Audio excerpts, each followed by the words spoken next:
नमस्कार दर्शक बंधु शुभ सकाळ। आज हूँ जून मास 12 तारिख शुक्रवार। चलतु नजर पकाइबा आज दिन राज्य और देश विदेशर 20टी गुरुत्वपूर्ण खबर उपरे।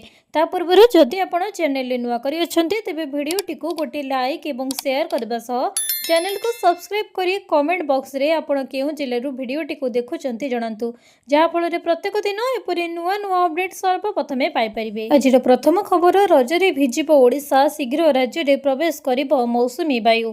खरारे दाउरू एबे आश्वस्ति पाइबाकू जाउछन्ती ओडिशावासी। राज्य में शीघ्र प्रवेश करबाकू जाउछि दक्षिण पश्चिम मौसुमी वायु। आसंता 3 रु 4 दिन मध्यरे मौसुमी ओडिशा छुईब बोली सूचना दैछन्ती पाणीपाग विज्ञानी शरद साहू। यह सहित चलित वर्ष रज पर्व वर्षारे भिजिबार संभावना रही। दीर्घ दिन धरी असह्य गरम और गुळुगुळी अस्तव्यस्त हो पड़ुथिबा लोकंक पई एही खबर बड़ आश्वस्ति आनी देछि। पाणीपाग विभागर सूचना अनुसार बंगोपसागर और अरब सागर में मौसुमी वायु सक्रिय रही। पाग अनुकूल रही मौसुमी वायु द्रुत गति में उत्तर और पूर्व भारत आड़ को अग्रसर होउछि। फल खूब शीघ्र यह ओडिशा रे प्रवेश करिबो बोली सूचना मिली। मौसुमी आगमन सह राज्य में विभिन्न अंचल में वर्षा परिमाण बढ़िबा सह तापमात्रा मध्य ह्रास पाइबा नहीं सूचना रही। परवर्ती खबर, भत्ता हिताधिकारी मानक बड़ आश्वस्ति, 7 दिन में समाधान प्रतिश्रुति। भत्ता को नहीं राज्य में लक्ष लक्ष हिताधिकारी मानक पई आसीछि बड़ खबर। भत्ता पाइबारे समस्यार सम्मुखीन हेउथिबा वृद्ध, विधवा एवं भिन्नक्षम हिताधिकारी मानक पई आश्वस्तिकर बयान दैछन्ती मंत्री नित्यानंद गंड।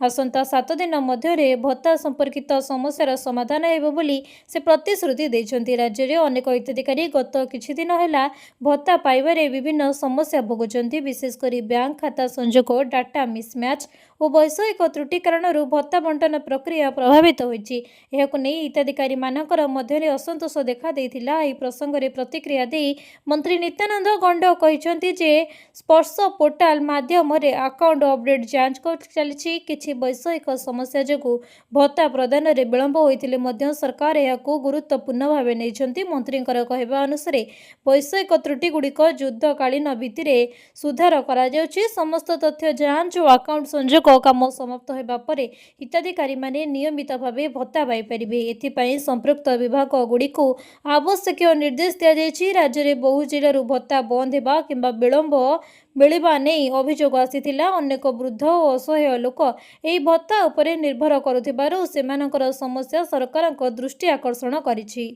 परवर्ती खबर, 30 जून सुधा करि नियंतु ई-केवाईसी, नचेत बंद हो गैस सब्सिडी सिलिंडर डिलीवरी।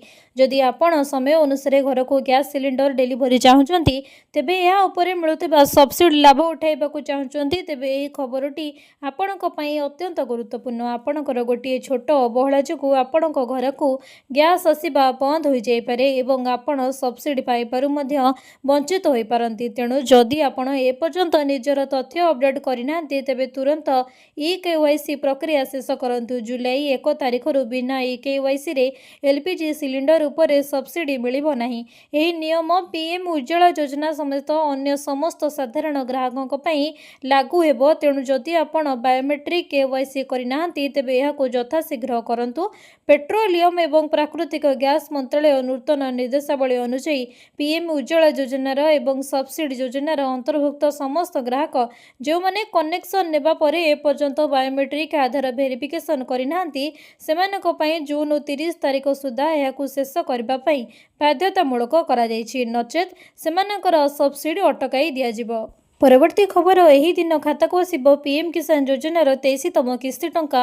तुरंत करंतु एही 3टी गुरुत्वपूर्ण कर्म।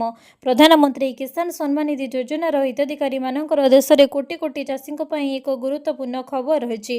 13 मार्च 2026 रे पूर्व 22तम किस्ती टंका स्थानांतर हेबा परठू समस्ते परवर्ती किस्ती उत्साहर सहित अपेक्षा करिसेंती। आपनको जणाई देउछु जे से संपर्क में आलोचना एबे तीव्र होईछि। एही सरकारी सहायता सद्यतम अपडेट जहाँ प्रति 4 मास प्रदान कराए 23तम किस्ती जून जुलाई रे आसीपारे। 22तम किस्ती मार्च मासरे जारी होइथिला। तेणु निर्धारित 4 मासर चक्र उपरे आधार करी 23तम किस्ती 2026 जून रु जुलाई मध्य प्रदान कराजिबो। यदि आपण चाहते जे सरकार बंटन देइथिबा मात्रे आपणकर बैंक अकाउंट को पैसा आसू, तेबे आपण को किछि जरूरी कागज पत्र ठीक करबा को पड़िबो। सबुठारु गुरुत्वपूर्ण एवं आवश्यकता हेउछि आपण को KYC संपूर्ण भाबरे पूर्ण करबा को पड़िबो। आपण एक OTP व्यवहार करी PM किसान पोर्टल माध्यम रे निजे ही प्रक्रिया करि परिबे। एहा सहित प्रत्येक लाभ स्थानांतर समस्या न हेबा पई आपणकर बैंक अकाउंट को आधार कार्ड सहित लिंक एवं NPCL सहित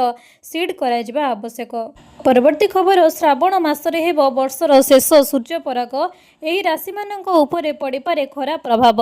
सूर्य ग्रहण एक अत्यंत गुरुत्वपूर्ण और रोमांचकर घटना अटे। जेतेबेले महाकाश रे परिक्रमा करुथिबा चंद्र सूर्य पृथ्वी मध्य आसी थाए, तेबे सेतेबेले सूर्य आलोक को पृथ्वी पर्यंत पहुँची पारि न थाए।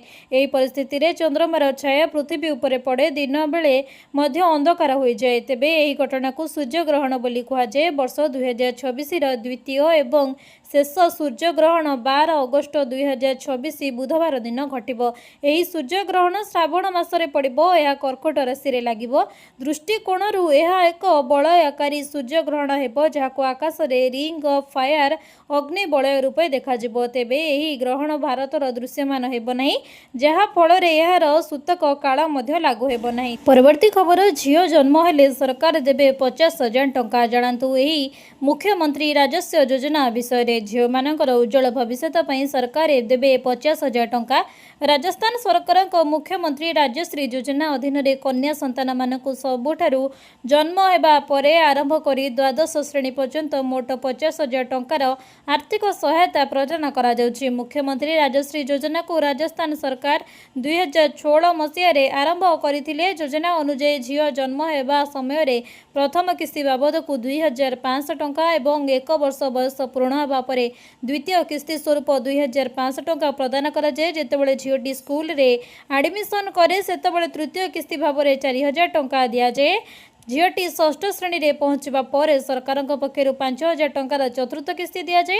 यह द्वारा परिवार को झीर पाठपढ़ा जारी रखिबारे आर्थिक सहायता मिले। सेहीपरि झील जेतेबेले दशम श्रेणी रे पहुंचे सेतेबेले योजनार 11,000 टंकार पंचम किस्ती तार अकाउंट को पठा जाए। द्वादश श्रेणी पास करबा परे हिताधिकारी छात्री को 25,000 टंकार शेष किस्ती प्रदान करा जाए। सुभद्रा योजना को नहीं आसिला खुशी खबर। सरकार जारी कले तारीख केउं दिन मिलिबो सुभद्रा योजनार पंचम किस्ती टंका। पंचम किस्ती को नहीं अपेक्षा करितबा सुभद्रा हिताधिकारी मानक पई आसिला नुआ अपडेट। सरकार एबे योजना करूछंती सुभद्रा योजनार पंचम किस्ती केबे प्रदान करा जिवो। सरकारंकर एही फ्लैक्स स्कीम योजना सुभद्रा योजना चतुर्थ किस्ती टंका हिताधिकारी मानकर खाता को आसी सारिछि। चारोटी किस्ती रे मोट 20,000 टंका पाई सारिछंती 1 कोटी रु अधिक हिताधिकारी। सेहीपरि चतुर्थ किस्ती पाई नथिबा 1 लाख रु अधिक महिलांकर खाता को वेरिफिकेशन गत मे 4 तारिख रे आसी सुभद्रा टंका। एबे पंचम किस्ती को अपेक्षा करिसंती अनेक महिला। नुआ आवेदन करिथिबा हिताधिकारी मानकर फील्ड वेरिफिकेशन सरिछि। योग्य हिताधिकारी माननको मिलिबो सुभद्रा टंका। तेबे गत मार्च 8 तारिख अर्थात महिला दिवस अवसर रे राज्य रे कोटी रु अधिक हिताधिकारी मानकर खाता को आसी सुभद्रा योजनार टंका। तेबे पंचम किस्ती टंका केबे आसीबो, केउ माने पाइबे? समस्त योग्य हिताधिकारी मानकर निकट रे सुभद्रा योजना टंका पहुंचाइबा नै पूर्व भी घोषणा कर सारी राज्य सरकार। वर्ष को 2टी किस्ती रे टंका पठाउछंती राज्य सरकार। गोटे किस्ती महिला दिवस और अन्यटी राखी पूर्णिमा दिन आसुची। तेबे आसंता राखी पूर्णिमा रे सुभद्रा योजनार पंचम किस्ती टंका खाता को आसीबो। परवर्ती खबर, राशन कार्ड हिताधिकारी मानक पई बड़ घोषणा। एणिकी 5 केजी चाउल अधिक मिलिबो। सरिला राज्य कैबिनेटर गुरुत्वपूर्ण बैठक। कैबिनेट बैठक रे गुरुत्वपूर्ण निष्पत्ति निया जायछि। आरंभ होला नुआ स्कीम मुख्यमंत्री अन्नपूर्णा योजना। राज्य रे खाउटी को ताकर आवश्यकता अनुसार चाउल उपलब्ध कराई खाद्य सुरक्षा को आहुरी सुदृढ़ करबा उद्देश्य आर्थिक वर्ष 2026-27 पई राज्य सरकार एक नूतन योजना मुख्यमंत्री अन्नपूर्णा योजना माध्यम रे जातीय खाद्य सुरक्षा आईन तथा राज्य खाद्य सुरक्षा योजना अधीनस्थ हिताधिकारी को अतिरिक्त चाउल कोटा बंटन करबा पई स्थिर करिसंती। एही योजना माध्यम रे राज्य रे टार्गेट रे पब्लिक डिस्ट्रीब्यूशन सिस्टम अधीनस्थ समस्त हिताधिकारी परिवार मानक पई सेमानकर मासिक नियमित धार्य चाउल कोटा व्यतीत मुंड पिछा मासिक 5 किलोग्राम अतिरिक्त चाउल मागणा रे बंटन करा जिबा निमंते राज्य कैबिनेट रे मंजूरी प्रदान करा जायछि। राज्य रे वर्तमान जातीय खाद्य सुरक्षा आईन अधीन रे थिबा 97,57,527 परिवार 3,22,99,692 सदस्य उपकृत होइछन्ति। परवर्ती खबर सोलार पैनल को नहीं आसिला बड़ खबर एणिकी घरे लगाइले मिलिबो विशेष रिहाती।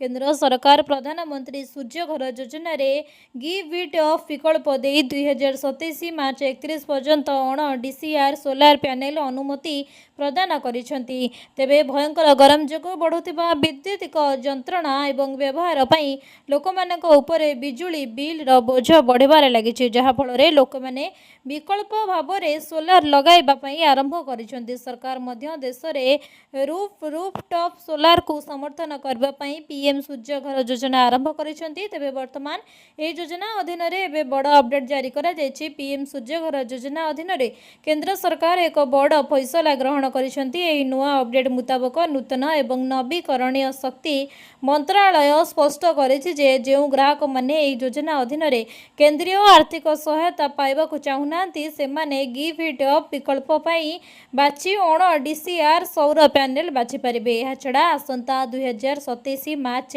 31 तारिख पर्यंत बलवत्तर रहिबो। परवर्ती खबर राष्ट्र निर्माण रे गृहिणींकर रहिछि भूमिका मासिक 30,000 टंकार हकदार। सड़क दुर्घटना रे जने गृहिणी मृत्यु मामला रे देश रे सर्वोच्च अदालत सुप्रीम कोर्ट एक ऐतिहासिक राय सुनाइछंती। कोर्ट कहिछंती जे जने गृहिणी केवल घर संभाळंती नाही बरं से मध्य देश गठन बा राष्ट्र निर्माण रे प्रमुख भागीदार। सेमानकर घरोई कार्य रे अवदान स्वरूप क्षतिपूरण बाबद को मासिक अन्योन्य 30,000 टंका मिलवा उचित। सुप्रीम कोर्ट स्पष्ट करिसेंती जे सड़क दुर्घटना मामला रे जने गृहिणी मृत्यु किंबा स्थायी अक्षमता हेले परिवार को मिलुथिबा घरोई सेवार क्षतिपूरण एक स्वतंत्र कैटेगरी भाव मान्यता दियाजिबो। अदालत एही क्षतिर सर्वनिम्न मूल्य मासिक 30,000 टंका निर्धारण करिसेंती। तेबे जस्टिस संजय करोई एवं जस्टिस एन कोटेश्वर सिंह को नहीं गठित खंडपीठ एक मोटर दुर्घटना क्षतिपूरण मामला रे शुणाणी करी एही गुरुत्वपूर्ण निष्पत्ति नेछंती। जस्टिस संजय करोल कहते जे गृहिणी मानकर अवदान केवल चारिकांत भितर सीमित नुहे, सेमाने आगामी पीढ़ी गठन एवं समाजर विकासर अहरह भूमिका ग्रहण करुछंती। परवर्ती खबर भत्ता को नहीं आसिला बड़ अपडेट। एबे सबु भत्ताधारक पाइबे 3,000 टंका। यह नहीं आसिला और एक नुआ सूचना आपण माने जानिथिबे। एबे केवल जो मानकर बयस 80 वर्ष ऊर्ध से ही हिताधिकारी मानक मिलुछि 3,500 टंका भत्ता हेले बाकी थिबा भत्ताधारकों को 1,000 टंका देउछंती राज्य सरकार। मिलुथिबा सूचना मुताबक खूब शीघ्र एबे सबु भत्ताधारक पाइबे 3,000 टंका भत्ता। आपण माने जानिथिबे एबे समस्त भत्ताधारकों को 1,000 टंका मिलुछि। से मध्यबाबू पेंशन योजना हेउ, ओल्ड एज पेंशन योजना हेउ, विधवा भत्ता हेउ किंबा विकलांग भत्ता हेउ। निर्वाचन पूर्व सरकार घोषणा करी कहिथिले जे सबु भत्ताधारकों को मिलिबो 3,000 टंका, किंतु सरकार जितिबा परे केवल 80 वर्ष ऊर्ध्व हिताधिकारी मानको मिलुछि 3,500 टंका। मिलुथिबा सूचना मुताबक खूब शीघ्र सरकार एबे समस्त भत्ताधारकों को देबाकू जाउछंती 3,000 टंका। मिलुथिबा सूचना मुताबक वर्धित भत्ता आसंता मासरु लागू होई पारे। एबे समस्त हिताधिकारी मानको मिलबाकू जाउछि खुशी खबर। सेमाने मध्य पाई पारिबे 1,000 टंका परिवर्ते 3,000 टंका भत्ता राशि। परवर्ती खबर सरिला भड़ा घर चिंता। प्रधानमंत्री आवास योजना पांतु निजर घर एहीपरि करंतु आवेदन। निजर घर तैयारी करबा समस्तଙ୍କର स्वप्न, किंतु जदि ए पर्यंत आपण एही स्वप्न पूर्ण होई नाही तेबे आ निराश हेबार आवश्यकता नाही, कारण केंद्र सरकार प्रधानमंत्री आवास योजना सहरांचल 2.0 अधीन 1 कोटी नूतन सहरांचल परिवार को पक्का घर जोगाई देबा पई प्रस्तुत करुछंती। आवास एवं सहरांचल व्यापार मंत्रालय द्वारा परिचालित एही योजना अधीन सारा देश रे सहर रे रहउतबा योग्य परिवार को पक्का घर तैयारी करिबारे सहायता कराजिबो। सरकार आगामी पर्याय रे 1 कोटी नूतन घर निर्माण करिबार लक्ष्य रखिछंती। प्रधानमंत्री आवास योजना सहरांचल 2.0 संपर्कित सूचना एही योजनार official social media platform x Twitter रे शेयर करा जायछि। तेबे एही योजनार लाभ ସେହି ସହରାଞ୍ଚଳ ପାଇଁ ପରିବାରଙ୍କ ପାଇଁ ଉଠାଇ ପାରିବେ ଯାହାଙ୍କ ପାଖରେ ଏ ପର୍ଯ୍ୟନ୍ତ ନିଜର ପକ୍କା ଘର ନାହିଁ ଏବଂ ଯେଉଁମାନେ ସରକାରଙ୍କ ଦ୍ୱାରା ନିର୍ଦ୍ଧାରିତ ଯୋଗ୍ୟତା ସର୍ତ୍ତାବଳୀ ପୂରଣ କରନ୍ତି। ଏହି ଯୋଜନାରେ ଆର୍ଥିକ ଦୃଷ୍ଟିରୁ ଦୁର୍ବଳ ବର୍ଗ, ନିମ୍ନ ଆୟ ବର୍ଗ ଏବଂ ଅନ୍ୟ ଯୋଗ୍ୟ ପରିବାରଙ୍କୁ ପ୍ରାଥମିକତା ଦିଆଯାଏ। ପରବର୍ତ୍ତୀ ଖବର, ଖୁସି ଖବର, ସୁନା 1500 ଓ ରୂପା 5000 ଟଙ୍କା ଖସିଲା। ମଲ୍ଟି କମୋଡିଟି ଏକ୍ସଚେଞ୍ଜ MCXରେ ଅଗଷ୍ଟ 5 ତାରିଖ ଚୁକ୍ତି ଅନୁସାରେ ପ୍ରତି 10 ଗ୍ରାମ ସୁନାର ମୂଲ୍ୟ 1499 ଟଙ୍କା କମି 1,46,518 ଟଙ୍କା ହୋଇଛି। ତେବେ ପୂର୍ବ ବନ୍ଦ ହୋଇଥିବା ମୂଲ୍ୟ ତୁଳନାରେ 1.1% ହ୍ରାସ ପାଇଛି। ଏହିପରି ଏହି ଦାମ ଆହୁରି କମି 1,46,444 ଟଙ୍କାକୁ ଚାଲି ଆସିଥିଲା। ହେଲେ ପରେ ସୁଧାର ଆସି ଦିନରେ ସବୁଠାରୁ ଅଧିକ 1,48,099 ଟଙ୍କାରେ ପହଞ୍ଚିଥିଲା। ତେବେ ଶେଷ କାରବାର ସମୟରେ ଏହା 363 ଟଙ୍କା ବା 0.25% କମି 1,47,650 ଟଙ୍କାରେ ରହିଥିଲା। ଅକ୍ଟୋବର 2024ର ସୁନା ମୂଲ୍ୟ ମଧ୍ୟ 429 ଟଙ୍କା କମି ପ୍ରତି 10 ଗ୍ରାମ ପିଛା 1,50,913 ଟଙ୍କା ହୋଇଯାଇଛି। ଜୁଲାଇ 3, 2024ର ଶେଷ ହେବାକୁ ଥିବା ରୂପା ମୂଲ୍ୟ କମିବା ସହ ବଜାର ଆରମ୍ଭ ହୋଇଥିବା ଏବଂ ଏହା କିଲୋଗ୍ରାମ ପିଛା 3,834 ଟଙ୍କା କମି 2,31,000 ଟଙ୍କା ହୋଇଥିଲା। ପରେ ଏହି ଦାମ ଆହୁରି ହ୍ରାସ ପାଇ 5,012 ଟଙ୍କା ବା 2.12% କମି 2,30,493 ଟଙ୍କାରେ ପହଞ୍ଚିଥିଲା। ପରବର୍ତ୍ତୀ ଖବର, 70 ପାର ହେଲେ ମିଳୁଛି ଏହି ସୁବିଧା। 5 ଲକ୍ଷ ଟଙ୍କା ପର୍ଯ୍ୟନ୍ତ ମାଗଣା ସ୍ୱାସ୍ଥ୍ୟ ସେବା। ଘରେ ବସି କରନ୍ତୁ ଏହି ଗୋଟିଏ କାମ। ଦେଶରେ ବରିଷ୍ଠ ନାଗରିକମାନଙ୍କ ପାଇଁ ଏକ ବଡ଼ ଏବଂ ଗୁରୁତ୍ୱପୂର୍ଣ୍ଣ ଖବର। ଯଦି ଆପଣଙ୍କ ଘରେ 70 ବର୍ଷ ବା ତା'ଠାରୁ ଅଧିକ ବୟସର ବ୍ୟକ୍ତିବିଶେଷ ଅଛନ୍ତି ତେବେ ଏହି ଖବର ଖାସ୍ ସେମାନଙ୍କ ପାଇଁ, କାରଣ ଆୟୁଷ୍ମାନ ଭାରତ ଯୋଜନା ଅଧୀନରେ ଏବେ ସେମାନଙ୍କୁ ବାର୍ଷିକ 5 ଲକ୍ଷ ଟଙ୍କା ପର୍ଯ୍ୟନ୍ତ ମାଗଣା ଚିକିତ୍ସା ସୁବିଧା ମିଳିବ। ସବୁଠାରୁ ବଡ଼ କଥା ହେଉଛି ଯେ ଏହି କାର୍ଡ ତିଆରି କରିବା ପାଇଁ ଆଉ ସରକାରୀ ଅଫିସ ଦୌଡ଼ିବାକୁ ପଡ଼ିବ ନାହିଁ।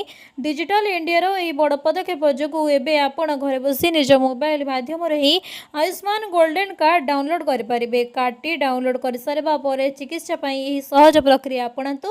ଚିକିତ୍ସା ପୂର୍ବରୁ ଆପ୍ ଜରିଆରେ ଯାଞ୍ଚ କରନ୍ତୁ ଯେ ସେହି ହସ୍ପିଟାଲ ଏହି ଯୋଜନାଭୁକ୍ତ କି ନୁହେଁ।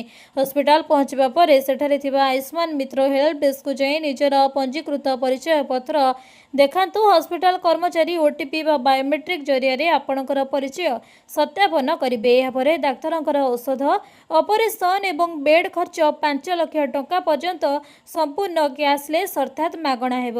ପରବର୍ତ୍ତୀ ଖବର, କ'ଣ ଏବେ ATMରୁ ବାହାର କରିହେବ PFର 100% ଟଙ୍କା? ଜାଣନ୍ତୁ କ'ଣ ରହିଛି ନୂଆ ନିୟମ ଏବଂ ଜରୁରୀ ସର୍ତ୍ତାବଳୀ। କର୍ମଚାରୀ ଭବିଷ୍ୟତ ନିଧି ସଂଗଠନ EPFOର କୋଟି କୋଟି ସଦସ୍ୟଙ୍କ ପାଇଁ ଇଜ୍ ଅଫ୍ ଲିଭିଂକୁ ପ୍ରୋତ୍ସାହିତ କରିବା ଉଦ୍ଦେଶ୍ୟରେ ଏବେ ବହୁତ ବଡ଼ ଖୁସି ଖବର ଆସିଛି। ସରକାର ନୂତନ EPFO 3.0 ଢାଞ୍ଚା ଅଧୀନରେ ବର୍ତ୍ତମାନ PF ଟଙ୍କା ଉଠାଇବା ଅତ୍ୟନ୍ତ ସହଜ ଏବଂ ସୁପରଫାଷ୍ଟ ହେବାକୁ ଯାଉଛି। ନୂତନ ନିୟମ ଅନୁଯାୟୀ UPI ଏବଂ ATM ଆଧାରିତ ଉଠାଣ ସୁବିଧା ଆରମ୍ଭ କରାଯାଇଛି, ଯାହାଦ୍ୱାରା ଯାଞ୍ଚରେ ହେଉଥିବା ବିଳମ୍ବ ଦୂର ହେବ। କିନ୍ତୁ ଆପଣ ATMରୁ ଆପଣଙ୍କର 100% PF ପାଣ୍ଠି ଉଠାଇ ପାରିବେ କି ନାହିଁ ଜାଣନ୍ତୁ। କର୍ମଚାରୀ ଭବିଷ୍ୟତ ନିଧି ସଂଗଠନ EPFର କୋଟି କୋଟି ସଦସ୍ୟଙ୍କ ପାଇଁ ଇଜ୍ ଅଫ୍ ଲିଭିଂକୁ ପ୍ରୋତ୍ସାହିତ କରିବା ଉଦ୍ଦେଶ୍ୟରେ ଏହି ବଡ଼ ଖୁସି ଖବର ଆସିଛି। ସରକାର ନୂତନ EPFO 3.0 ଢାଞ୍ଚା ଅଧୀନରେ ବର୍ତ୍ତମାନ PF ଟଙ୍କା ଉଠାଇବା ସହଜ କରିଛନ୍ତି। ନୂତନ ନିୟମ ଅନୁଯାୟୀ UPI